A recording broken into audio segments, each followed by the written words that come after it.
Hello students, स्वागत है आपका नेशनल स्टडी सेंटर के यूट्यूब चैनल में। आज की इस वीडियो में हम लोग प्रकाश के परिवर्तन या अपवर्तन के महत्वपूर्ण ऑब्जेक्टिव क्वेश्चन को देखेंगे। ठीक है, तो चलिए हम लोग वीडियो को शुरू करते हैं। तो आपके सामने पहला क्वेश्चन है, निम्न में से कौन सा पदार्थ लेंस बनाने के लिए प्रयुक्त नहीं होता। ठीक है, तो इसका जवाब हो जाएगा डी। जल का प्रयोग किया जाता है, कांच का प्रयोग किया जाता है, प्लास्टिक का प्रयोग किया जाता है, लेकिन मिट्टी को लेंस बनाने के लिए ये उपयोग नहीं किया जाता है। अगला क्वेश्चन है, प्रकाश के परिवर्तन के कितने नियम हैं। तो प्रकाश के परिवर्तन के दो नियम हैं। पहला नियम है आपतित किरण, अभिलंब और परिवर्तित किरण तीनों एक ही समतल में होते हैं। और दूसरा नियम है आपतन कोण और परिवर्तन कोण दोनों क्या होते हैं, समान होते हैं। अगला क्वेश्चन है, सरल सूक्ष्मदर्शी में किसका उपयोग होता है। तो इसका सही जवाब हो जाएगा डी। सरल सूक्ष्मदर्शी में उत्तल लेंस का उपयोग होता है। किसी माध्यम के अपवर्तनांक का मान होता है, तो इसका सही जवाब हो जाएगा ए, साइन आई बटा में साइन आर। ठीक है, साइन आई बटा में साइन आर ये किसी माध्यम के अपवर्तनांक का मान होता है।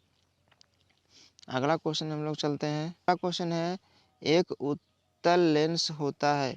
एक उत्तल लेंस होता है सभी जगह समान मोटाई का, बीच की अपेक्षा किनारे पर मोटा, किनारे की अपेक्षा बीच में मोटा, या इनमें से कोई नहीं।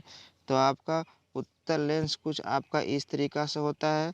तो उत्तल लेंस में देखिएगा तो किनारे में क्या होता है, पतला होता है और बीच में मोटा होता है। तो इसका क्या हो जाएगा, किनारे की अपेक्षा बीच में मोटा, यानी सही जवाब क्या हो जाएगा, सी हो जाएगा। ठीक है, क्वेश्चन नंबर 6 है, अवतल लेंस का तावर्धन बराबर होता है। तो अवतल लेंस का तावर्धन बराबर होता है v बाई यू, जहाँ v बराबर प्रतिबिंब की ऊंचाई तथा u बराबर वस्तु की ऊंचाई। उत्तल लेंस के लिए भी आवर्धन v बाई यू ही होता है। क्वेश्चन नंबर 7 है, गोलीय दर्पण में फोकसांतर एवं वक्रता त्रिज्या के बीच संबंध है। तो ऑप्शन ए सही हो जाएगा, r बराबर 2f। कहीं कहीं आपको f बराबर r बटा 2 भी मिलेगा। क्वेश्चन नंबर 8 है, निर्गत किरण एवं अभिलंब के बीच बना कोण को कहते हैं। तो परिवर्तन कोण कहते हैं। निर्गत किरण को हम लोग परिवर्तित किरण बोलते हैं। तो इसका सही जवाब हो जाएगा ऑप्शन बी, अवतल दर्पण है। तो इसका सही जवाब हो जाएगा ऑप्शन नंबर ए, अभिसारी। ठीक है, मैं आपको ये बता दूं कि अभिसारी किरण पुंज, समानांतर किरण पुंज और अपसारी किरण पुंज किसे कहते हैं। जब किसी बिंदु से निकलकर किरणें फैलती चली जाती तो उसे अपसारी किरण पुंज कहते हैं। जब किसी बिंदु से निकलकर किरणें समानांतर जाती तो उसे समानांतर किरण पुंज कहते हैं। और जब किसी बिंदु से निकलकर किरणें एक बिंदु पर मिलती है, एक बिंदु मिलती है तो उसे क्या बोलते हैं हम लोग, अपसारी किरण पुंज कहते हैं। तो आपका अवतल दर्पण है अभिसारी। नंबर 10 है, सोलर कुकर में प्रयोग किया जाता है। तो सोलर कुकर में अवतल दर्पण का प्रयोग किया जाता है। इसका सही जवाब हो जाएगा ऑप्शन नंबर ए। तो अगला क्वेश्चन है, सर्च लाइट की परावर्तक सतह होती है। तो सर्च लाइट की परावर्तक सतह अवतल दर्पण होती है। तो इसका सही जवाब हो जाएगा option number B. Question number 12 है कि रोगियों की नाक, कान, गले आदि की जांच के लिए डॉक्टर प्रयोग करते हैं। तो अवतल दर्पण का प्रयोग डॉक्टर लोग करते हैं हमारी नाक, कान, गले की जांच के लिए। क्वेश्चन नंबर 13 है, प्रकाश तरंग का उदाहरण है। तो प्रकाश तरंग का उदाहरण पराबैंगनी किरणें है। पराबैंगनी किरणें किसका उदाहरण है, तो प्रकाश तरंग का उदाहरण है। तो इसका आंसर क्या हो जाएगा, ऑप्शन नंबर सी हो जाएगा। क्वेश्चन नंबर 14 है, वह गोलीय दर्पण जिसकी परावर्तक सतह अंदर की तरफ दबा होता है कहलाता है। तो इसका सही जवाब हो जाएगा ऑप्शन नंबर ए, अवतल दर्पण। क्वेश्चन नंबर 15 है, वह गोलीय दर्पण जिसकी परावर्तक तल बाहर की तरफ उभरा रहता है कहलाता है। तो इसका सही जवाब हो जाएगा ऑप्शन नंबर सी, उत्तल दर्पण। उत्तल दर्पण का परावर्तक सतह क्या होता है, बाहर की तरफ उभरा रहता है। क्वेश्चन नंबर 16 है, गोलीय दर्पण के परावर्तक पृष्ठ के केंद्र को दर्पण का कहा जाता है। तो इसका सही जवाब हो जाएगा ऑप्शन नंबर बी, ध्रुव कहा जाता है। देखिए आपका ये अगर गोलीय दर्पण है तो ये आपका क्या है, गोलीय दर्पण के परावर्तक सतह है और इसका जो सेंटर होता है, ये जो केंद्र होता है, वह क्या कहलाता है आपका? ध्रुव कहलाता है। क्वेश्चन नंबर 17 गोलीय दर्पण का वक्रता केंद्र को किस अक्षर से निरूपित किया जाता है? तो इसका सही जवाब हो जाएगा सी, जिसे हम लोग सेंटर ऑफ कर्वेचर भी बोलते हैं। क्या बोलते हैं? सेंटर ऑफ कर्वेचर बोलते हैं।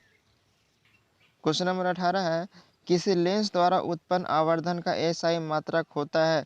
तो लेंस का कोई मात्रक नहीं होता है। लेंस का मात्रक क्या होता है? मात्रक विहीन होता है। मात्रक विहीन कहने का मतलब क्या होता है? कोई मात्रक नहीं होता है। इसका सही ऑप्शन क्या हो जाएगा? ऑप्शन नंबर डी हो जाएगा। क्वेश्चन नंबर 18 है निम्न में से किस लेंस की फोकस दूरी धनात्मक होती है? तो इसका सही जवाब हो जाएगा ऑप्शन नंबर बी, उत्तल लेंस की फोकस दूरी धनात्मक होती है और अवतल लेंस की फोकस दूरी क्या होता है? ऋणात्मक होती है। यदि आपसे पूछे कि किस लेंस की फोकस दूरी ऋणात्मक होती है तो उसका सही जवाब हो जाएगा अवतल लेंस। यदि धनात्मक पूछेगा तो कि उसका सही जवाब क्या हो जाएगा? ऑप्शन नंबर बी, उत्तल लेंस। इसका सही जवाब हो जाएगा option number B. Question number 20 है गोलीय दर्पण के ध्रुव और वक्रता त्रिज्या से गुजरने वाली सीधे रेखा को क्या कहते हैं? तो सीधी रेखा को हम लोग मुख्य अक्ष बोलते हैं। मुख्य अक्ष जो होता है गोलीय दर्पण के ध्रुव और वक्रता त्रिज्या के बीच से होकर क्या करता है? गुजरता है। तो इसका सही जवाब हो जाएगा option number B. Question number 21 है टॉर्च और वाहनों के दो दीर्घ जिसे हम लोग हेडलाइट बोलते हैं में किस दर्पण का प्रयोग होता है? तो इसका सही जवाब हो जाएगा अवतल दर्पण। वाहनों में और हेडलाइट में जो होता है आपका वाहनों में और टॉर्च में हेडलाइट के रूप में अवतल दर्पण का प्रयोग किया जाता है। किसका प्रयोग किया जाता है? अवतल दर्पण। तो इसका सही जवाब क्या हो जाएगा? ऑप्शन नंबर ए हो जाएगा। क्वेश्चन नंबर 22 है वाहनों के साइड मिरर में किस दर्पण का प्रयोग किया जाता है? तो इसका सही जवाब हो जाएगा उत्तल दर्पण। वाहनों के साइड मिरर में उत्तल दर्पण का प्रयोग किया जाता है। इसका सही जवाब हो जाएगा option number C. Question number 23 है लेंस की क्षमता का एसआई मात्रक होता है। तो लेंस की क्षमता का एसआई मात्रक क्या होता है? डायोप्टर होता है। लेंस की क्षमता का एसआई मात्रक डायोप्टर होता है। इसका ऑप्शन नंबर क्या हो जाएगा? ए हो जाएगा। क्वेश्चन नंबर 24 है जिस वस्तु से प्रकाश निकलती है उसे कहा जाता है? तो जिस वस्तु से प्रकाश निकलती है उसे हम लोग प्रकाश स्रोत कहते हैं। सूर्य आपका प्रकाश स्रोत है, तारा प्रकाश स्रोत है, ये सब सभी क्या प्रकाश स्रोत के उदाहरण है। तो आपका जिस वस्तु से प्रकाश निकलता है उसे क्या कहता है? प्रकाश स्रोत। इसका सही जवाब क्या जाएगा? ऑप्शन नंबर ए हो जाएगा। क्वेश्चन नंबर 25 है प्रकाश की किरणों के समूह को क्या कहते हैं? तो प्रकाश की किरणों के समूह को किरण पुंज कहते हैं। कभी कभी आपसे क्वेश्चन पूछेगा कि किरण पुंज कितने प्रकार के होते हैं? किरण पुंज 3 प्रकार के होते हैं। पहला अपसारी किरण पुंज, दूसरा समानांतर किरण पुंज और अभिसारी किरण पुंज। तो आपसे क्वेश्चन कभी कभी पूछ सकता है कि किरण पुंज कितने प्रकार के होते हैं? तो 3 प्रकार के, अपसारी, समानांतर और अभिसारी किरण पुंज। क्वेश्चन नंबर 26 है प्रकाश की किरणों का पथ दर्शाने वाले चित्रों को कहा जाता है? तो उसे हम लोग किरण आरेख कहते हैं। किरण आरेख को क्या करता है? किरण आरेख किसको दर्शाता है? तो प्रकाश की किरणों के पथ को दर्शाता है। तो इसका सही जवाब हो जाएगा ऑप्शन नंबर ए। ये थे प्रकाश के प्रवर्तन अपवर्तन के कुछ महत्वपूर्ण प्रश्न। मिलते हैं अगले वीडियो में और भी इम्पोर्टेंट ऑब्जेक्टिव के साथ। तब तक लिए जय हिंद।